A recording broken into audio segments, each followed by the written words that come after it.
Some of them are calling it the autonomous zone in Seattle, an area in Capitol Hill that they've turned into an ongoing occupied protest site. It's near Cal Anderson Park and the Seattle Police Department's East Precinct, among other homes and businesses and schools, and includes several blocks of Pine Street and sections of 11th and 12th Avenue. But what you find when you go there might surprise you. Vanessa Mashanya explains.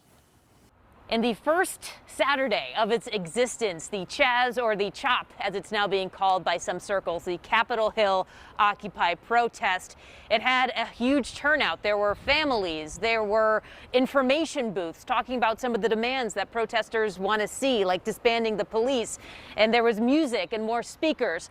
But there are also streets still barricaded off, and the police chief says that is still cause for concern. While its name may still be up for debate, the CHAZ, or the CHOP, is the opposite of the images that define Seattle's protests of the previous 2 weeks. We've got a mental health support, emotional support tent, like first aid, like Conversation Cafe. This is amazing. Music and art and food have replaced flashbangs and tear gas within the 6-block zone in the shadow of Seattle's boarded up East Precinct. After experiencing tense moments with officers at other protests, this group of roommates are here for the first time.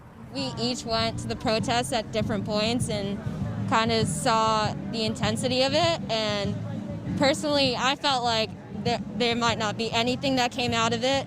And today was just a way to give myself hope after a really hard 2 weeks. Among the scenery, not an officer in sight, but there are barriers blocking off the area put up by protesters.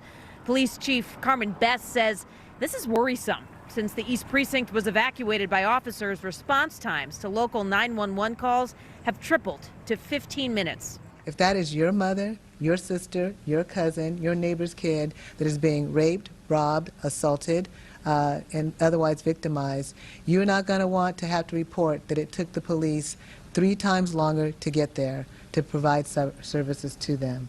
Beth says there are plans to get officers back into the precinct, while protesters want to see it turned into a community center, among other demands like redistributing $50 million of SPD's budget to the black community and creating a fund to halt gentrification of the Central District. The fate of it does not become any clearer as the days of occupation tick on.